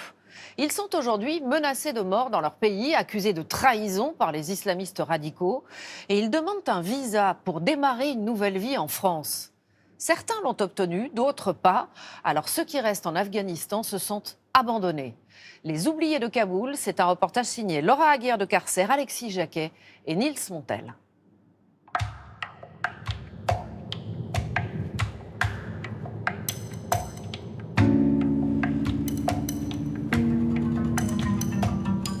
C'est une rencontre qu'elle attend depuis si longtemps. Et mine de rien, c'est dans un quart d'heure, 20 minutes qu'ils arrivent. Mon cœur s'accélère. Nadine s'apprête à remplir une mission confiée par son mari, un soldat de l'armée française, en opération à l'étranger. Il lui a demandé d'aller chercher à l'aéroport son interprète afghan, qui a risqué sa vie à ses côtés. Je réalise le rêve de mon mari. Ils avaient créé un lien entre eux qu'on ne pouvait pas rompre comme ça. Donc il va se renouer, c'est formidable, quoi, voilà. On est heureux. La gorge nouée, à l'idée de réparer enfin ce qu'elle considère être une injustice. Depuis 4 ans, avec son mari, ils se battent pour faire venir l'interprète en France. Et ce jour est enfin arrivé. Pour des raisons de sûreté, il me grille. Nous demandons à la personne ayant oublié une valise. Bonjour, bonsoir. Bonsoir. Ça va? Tout va bien? Vous allez bien? Oui. Ce sont les premiers pas d'Arifoula, 30 ans, sur le sol français. Pendant la guerre, en Afghanistan, il a accompagné les forces françaises. Patrouille, checkpoint, combat. Il était de toutes les situations, au péril de sa vie. Quand l'armée française est partie, elle l'a remercié, en saluant sa bravoure. Mais retourné à la vie civile à Kaboul, Arifoula est rapidement menacé de mort par les talibans. Pour avoir collaboré avec les Français, il est considéré comme un traître.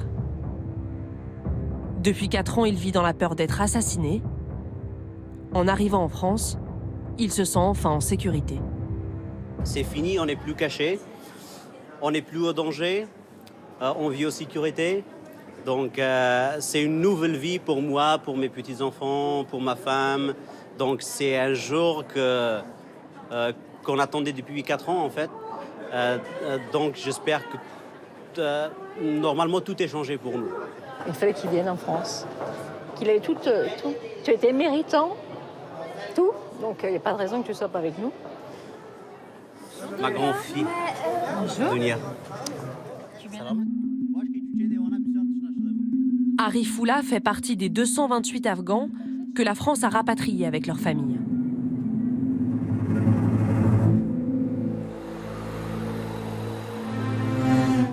« 228 sur les 800 travailleurs que l'armée française a recrutés en Afghanistan entre 2001 et 2014. Des magasiniers, des ouvriers, mais surtout 550 interprètes, parfois exposés en première ligne.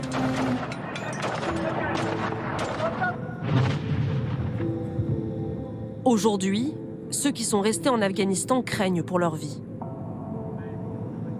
Ils appellent la France à l'aide. Ils se sentent abandonnés, trahis par le pays qu'ils ont servi.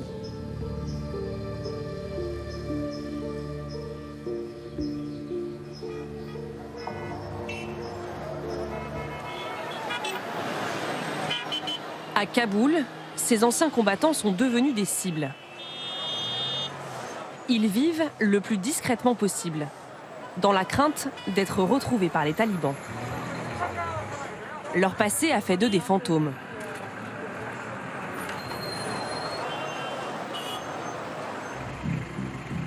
L'un d'entre eux nous a tout de même invités chez lui, à la condition que nous prenions certaines précautions.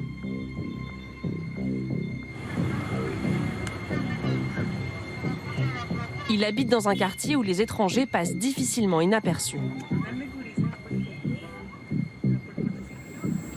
Baisse ta caméra. Notre traductrice afghane nous rappelle les consignes. Il faut que vous sortiez vite et cachez votre visage pour que personne ne vous voie. Il ne faut pas que ses voisins apprennent qu'il est toujours en contact avec les Occidentaux.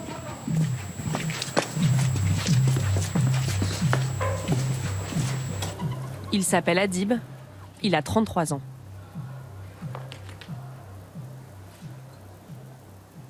Je me sens pas bien, je me sens que je suis isolé, je me sens comme un prisonnier dans ma maison, dans mon pays, parce que je n'ai pas la liberté. Adib sort le moins possible de chez lui. Il vit enfermé entre les 4 murs de son appartement, avec sa femme et leurs 3 enfants. Après sa mission avec l'armée, Adib n'a jamais pu retrouver d'emploi fixe. Il ne vit plus que de quelques heures d'enseignement de français. Sa femme, Zahara, a dû quitter son travail de comptable. Elle était accusée d'être une femme d'infidèle. Tout le monde dans le quartier pense que nous sommes des espions. Ils nous appellent comme ça désormais. C'est pour ça qu'on a tout le temps peur et que l'on s'inquiète. Avant, je travaillais, mais j'ai dû quitter mon boulot. Et là, je suis femme au foyer. Je passe mon temps à la maison. J'ai perdu toute ma liberté. Je ne peux pas travailler, je ne peux pas continuer mes études. Je ne peux pas aller chez des amis. Bref, je ne suis plus libre. Je suis tout le temps enfermée ici. Et j'ai peur du jour où ils vont venir nous attaquer. Quand j'ai commencé avec le français, je ne pense pas qu'un jour on peut être dans une mauvaise situation comme ça. En 2011, Adib étudie Victor Hugo et Albert Camus lorsqu'il apprend que l'armée recrute des interprètes. Il a 25 ans et l'envie lui aussi de chasser les talibans de l'Afghanistan. Son bon niveau de français lui a permis d'être embauché rapidement. Il a précieusement conservé ses fiches de salaire au nom de la France. Ça, c'est mon badge. Vous marquez ici interprète, vous voyez? Interprète d'Adib. Ça, c'est mon fiche de salaire. Voilà, c'est un... Salaire de juillet 2011, c'est combien? Oui, 750. C'est un bon salaire? C'est aussi oui, pour nous, c'est un bon salaire. Adib était l'interprète particulier du commandant de camp de Nijrab, jusqu'au jour où les talibans ont menacé sa famille. Terrorisé, après 6 mois de collaboration, il a demandé un visa pour se réfugier en France. Mais à 3 reprises, il lui a été refusé. Et il ne comprend toujours pas pourquoi. On a accepté la menace et le risque de mourir. Et donc maintenant, nous avons une demande de sauver notre vie. On demande par l'administration de France qui nous aide. Aujourd'hui, c'est toute la vie de la famille qui semble en suspens. Ali, 5 ans, devrait entrer à l'école à la rentrée prochaine. Mais Adib a trop peur de l'y envoyer.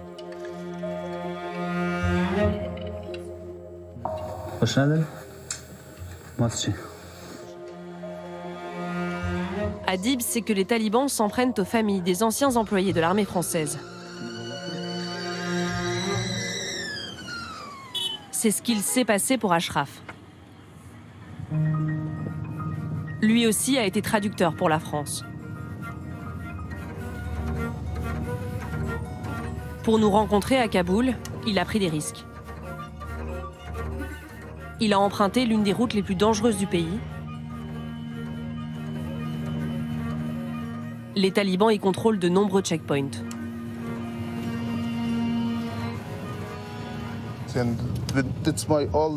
Là, dans ce sac, il y a tous mes documents. Il y a toutes les preuves de mon travail avec l'armée française. S'ils me capturent avec ces documents, ils vont me tuer. Ashraf a travaillé 4 ans pour les soldats français. Il était au plus près du front, au contact de l'ennemi. Là, c'est moi. Là, il y a un médecin. Là, un capitaine. Sur cette photo, Ashraf porte secours à un soldat blessé, alors que son unité venait d'être prise en embuscade. Aux côtés des militaires français, il a effectué des patrouilles, traqué des talibans, essuyé des tirs ennemis. J'étais heureux et fier d'aider les Français. J'étais un soldat, un guerrier. La mission était difficile, dans une région très dangereuse. On risquait nos vies.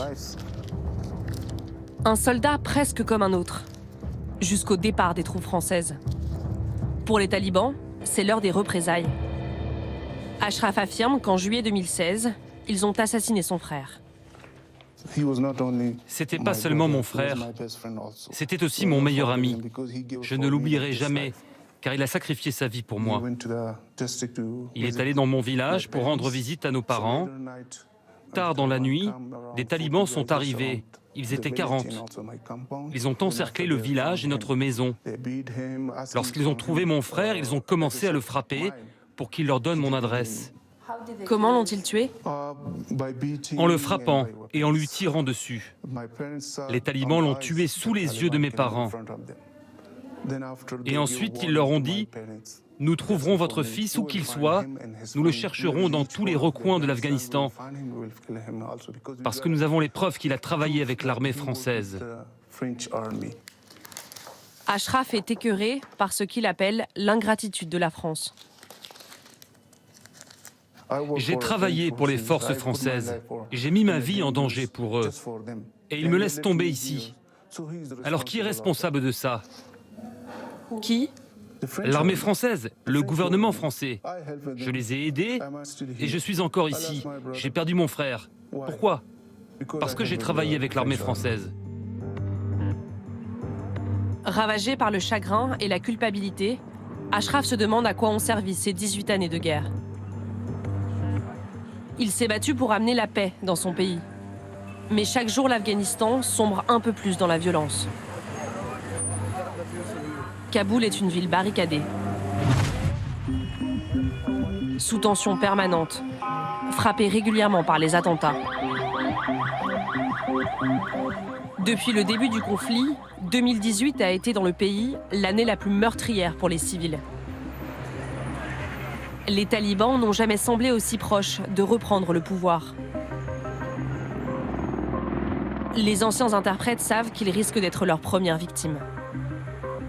Pour eux, il y a urgence à fuir le pays.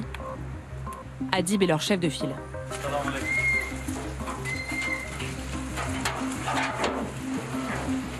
Il leur a donné rendez-vous dans ce restaurant placé sous haute protection. Des gardes armés contrôlent tous les clients. On a choisi un lieu plus sécurisé parce que la plupart de mes collègues, ils ont peur des menaces, des insurgés, etc. C'est pour cela que toujours il me demande qu'Adib, s'il y a un lieu sécur, on peut venir. S'il n'est pas un lieu sécur, on ne peut pas réunir, on ne peut pas venir. Ce qui les réunit aujourd'hui, le sentiment d'avoir été trahis par la patrie des droits de l'homme, d'être les victimes d'une injustice. Certains de leurs anciens collègues ont obtenu leur visa, mais pas eux. Pourquoi? Tous ont pourtant rempli un formulaire très détaillé, fourni par l'administration française. Ça, c'est un questionnaire qui a diffusé par le ministère de l'Intérieur. Une trentaine de questions. État de service avec l'armée, projet professionnel en France, connaissance de la langue. Au formulaire, ils ont joint leur contrat de travail, signé à l'époque avec le ministère de la Défense. Et même les photos, attestant de leur engagement sur le terrain. Pourtant, ils n'ont pas été retenus. Et personne ne leur a dit pourquoi. Quelqu'un qui m'a recommandé pour travailler avec les Français, maintenant il est en France. Et aussi quelqu'un que j'ai recommandé pour travailler avec les Français, maintenant ils sont en France, mais je reste encore en Afghanistan. Ça, c'est qui est un peu choquant pour moi, ça, c'est une question pour moi. Ça, c'est quelque chose qui toujours me punir. Que je me sens une punition dans mon corps. Pourquoi? C'est quoi mon faute, par exemple?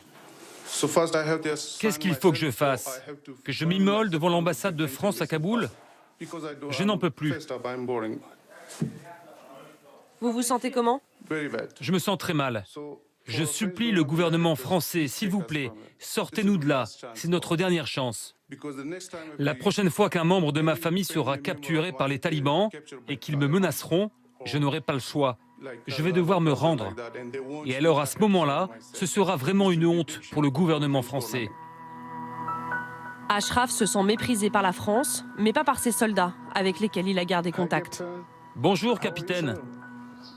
Il est encore soutenu par 4 gradés de l'armée française qui l'appellent régulièrement. Dès que tu as des nouvelles, n'hésite pas, envoie-moi un mail ou un texto. Peut-être qu'un jour, si j'ai de la chance et que je vais en France, je te verrai là-bas. Comme on dit en français, on croise les doigts. Ok, à bientôt. Comme beaucoup d'autres, Ashraf garde l'espoir que la France lui tende un jour la main. C'est ce qu'espère aussi l'officier français qui suit ses démarches. Il a accepté de nous parler, quelque part en France. Mais de façon anonyme, par devoir de réserve et par peur d'une sanction. Ça fait mal au cœur de voir quelqu'un qui est en Afghanistan, avec qui on a travaillé et qui se retrouve en danger alors qu'il a réussi avec nous. On a été pris sous un tir de mortier, une fois il était avec nous. Après on a été pris à partie à plusieurs reprises avec des armes légères. On est passé pas loin de mines aussi, de mines artisanales, donc il était là à chaque fois, oui. C'est des moments de vie qui sont intenses, hein. C'est des situations terribles, quelque part. Pourquoi intense? Parce qu'au taekwondo, on peut disparaître. C'est important de faire confiance à son interprète quand on est... C'est essentiel. Parce qu'on part en mission de combat avec eux et qu'il faut être confiant. Et il ne faut pas que ce soit quelqu'un qu'on est à côté de nous et qu'on ait une crainte qui puisse se retourner contre vous. Ce militaire se sent aujourd'hui impuissant. Je suis déçu que l'État français n'ait pas réussi à les rapatrier de manière plus rapide et que la procédure soit aussi compliquée. C'est dommage, c'est du gâchis.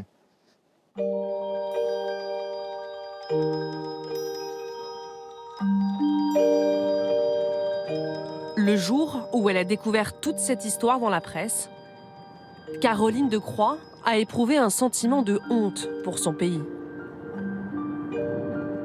Le sort de ces anciens interprètes afghans l'a bouleversée. Cette juriste de 38 ans a décidé de se battre pour eux. Je pense que je n'imaginais pas combien ça allait prendre d'importance dans ma vie. Au jour d'aujourd'hui, ils sont quasiment... oui, c'est ma deuxième vie. Depuis, ils sont mes nuits, mes week-ends et mes vacances. Tant qu'ils auront besoin, je serai là. De toute façon, voilà, je me suis engagée, j'irai au bout. Je peux pas les laisser tomber. Caroline conseille bénévolement 150 Afghans qui n'ont pas réussi à obtenir leur visa. Elle est même allée à Kaboul en juillet dernier pour les rencontrer. Là-bas, elle a rencontré Adib. Elle a aidé les interprètes à remplir leur dossier. Elle est revenue avec une conviction. La France leur doit au moins une explication. Tout ce que je veux dans cette affaire, c'est que chaque personne qui demande une protection, elle ait une réponse. Qu'on lui dise oui ou non, qu'on lui dise pourquoi, qu'on fasse comme si elle n'existe pas, comme si elle n'existe pas. Parce qu'en France, quand on demande une protection, quand on fait valoir un droit, on a une réponse. Voilà, c'est ça c'est un état de droit. Aujourd'hui, c'est pas le cas. Et c'est inacceptable. Depuis 2 ans, Caroline de Croix attaque l'État en justice, au tribunal administratif. Sa stratégie ? Faire reconnaître ces interprètes afghans comme des fonctionnaires français auxquels la France doit protection. À 12 reprises, elle est parvenue à faire condamner l'État. Depuis des années, ils traînent des pieds pour essayer de protéger ces gens-là. Ils attendent d'être condamnés moult fois en justice pour réagir. Tout ça, pourquoi leur faire entendre raison? Depuis le départ, ils auraient dû travailler ce dossier. Pourquoi est-ce qu'il fallait qu'on fasse tout ça? Elle s'interroge. La France a-t-elle sciemment abandonné des hommes en danger? A-t-elle tout fait pour en rapatrier le moins possible? C'est la conviction de ces 2 journalistes. En 2 ans d'enquête, ils ont eu accès à des centaines de mails confidentiels échangés au sein de l'ambassade de France à Kaboul. La lecture de son dossier, on n'est pas convaincu. Ils ont découvert que la France a d'abord en 2012 établi un quota. 70 visas seraient délivrés aux anciens travailleurs afghans. Dès le début, on sent qu'il y a une défiance envers ces hommes qui ont travaillé pour nos forces françaises. On les considère comme des migrants, comme des gens qui en fait, vont agiter leur CV et leur état de service avec l'armée pour en fait, bénéficier d'un visa pour la France et de bénéficier d'une vie meilleure en France. Aujourd'hui, cette problématique, elle est mondiale. C'est comment une armée étrangère doit se comporter vis-à-vis de ceux qui l'aident sur un terrain étranger. Et ça, c'est une question que toutes les armées du monde doivent se poser aujourd'hui. En 2015 et en 2018, la France organise 2 nouvelles campagnes de rapatriement. Au total, 228 visas sont délivrés. Pour ces journalistes, c'est peu. C'est le mauvais élève de l'Europe. Pourquoi ?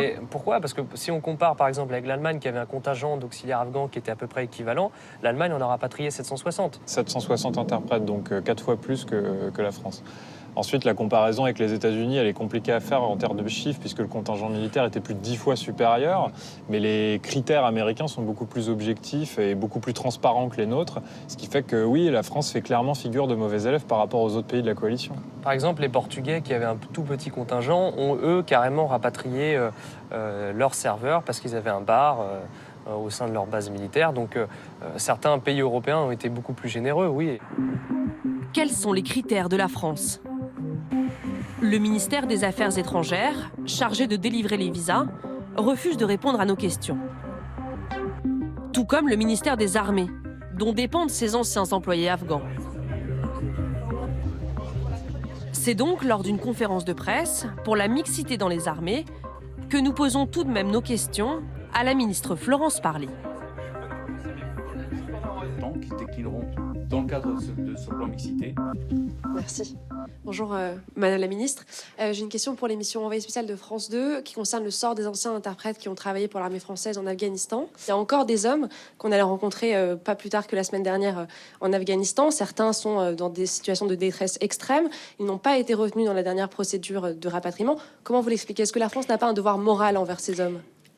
Je ne peux pas l'expliquer au cas par cas, puisque par définition, je ne connais pas les situations. Mais ce que je peux dire, c'est que l'examen qui a été réalisé des demandes qui ont été formulées à la fin de l'année 2018 tient compte d'un certain nombre de critères.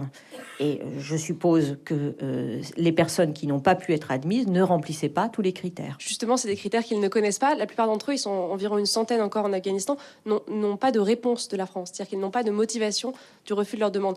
Et parfois, ils ont travaillé 4 ans pour l'armée française. On a rencontré un homme... Je n'en doute pas. Je n'en doute pas. Simplement, ce que je peux dire, c'est que si ceux-ci n'ont pas été retenus, c'est qu'il doit y avoir des raisons sérieuses. Alors maintenant, je ne connais pas dans le détail la manière dont ces actes, ces réponses sont motivées, mais je vous invite peut-être à poser cette question en marge de cette conférence de presse afin que nous puissions y répondre de manière plus approfondie. Si on peut en discuter après, ce serait formidable. Merci. Merci. Finalement, pas d'interview filmée.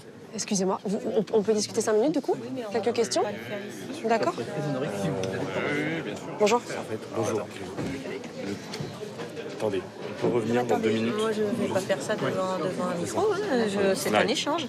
La ministre accepte seulement un entretien hors caméra. Elle évoque des impératifs de sécurité nationale et des visas qui seraient refusés au moindre doute. Face à l'attitude de la France, en désespoir de cause, certains interprètes afghans décident de rejoindre clandestinement le pays pour lequel ils se sont battus.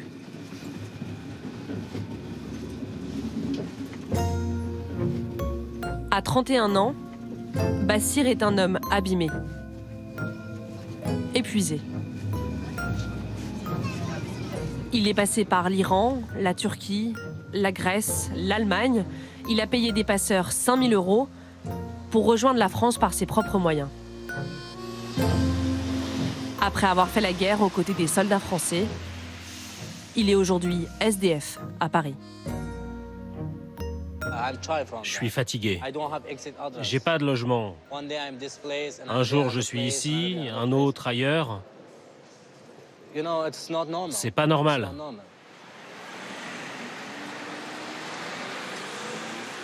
Bassir a quitté son pays en 2015, après que la France lui a refusé un visa pour la seconde fois.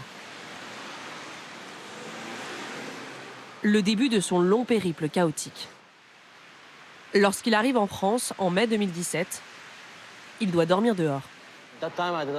À ce moment-là, je n'avais pas encore de tente, il faisait froid. Mon père m'a téléphoné et quand ma mère a compris que je dormais dans la rue, elle s'est mise à pleurer et elle m'a dit « Toi, tu dors dans la rue ?»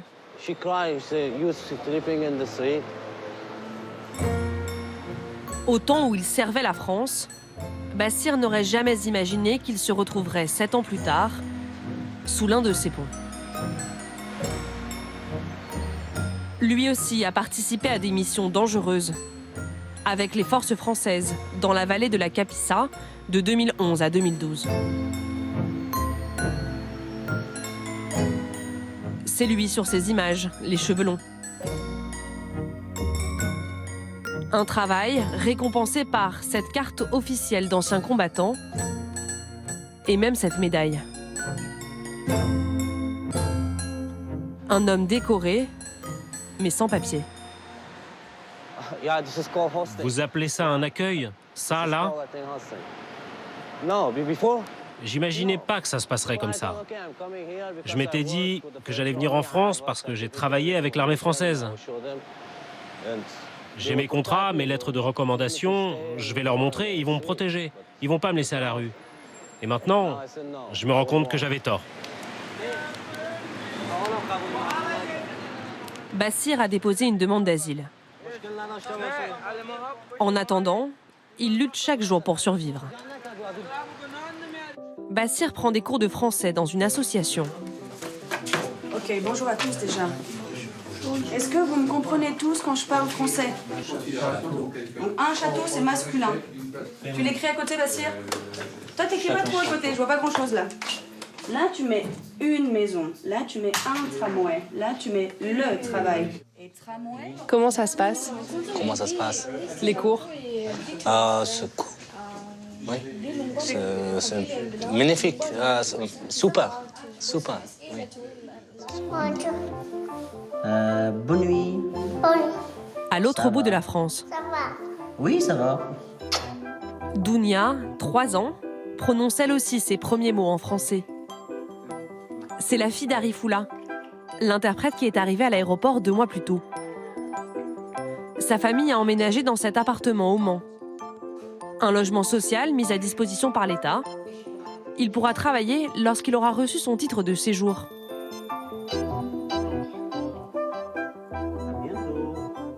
Nous, on commence de zéro. De zéro. Et je suis content. Et vous pensez parfois à ceux qui sont restés là-bas? On dit on était dans le même bateau. Donc, il y en a qui sont sauvés, il y en a qui sont encore dans l'eau en train de mourir. J'espère que ça va vite changer pour eux aussi.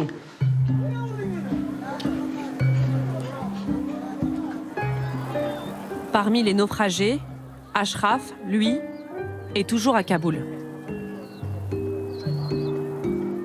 Lorsque nous l'avons quitté, il nous a fait part d'un immense regret. Celui d'avoir un jour risqué sa vie pour la France.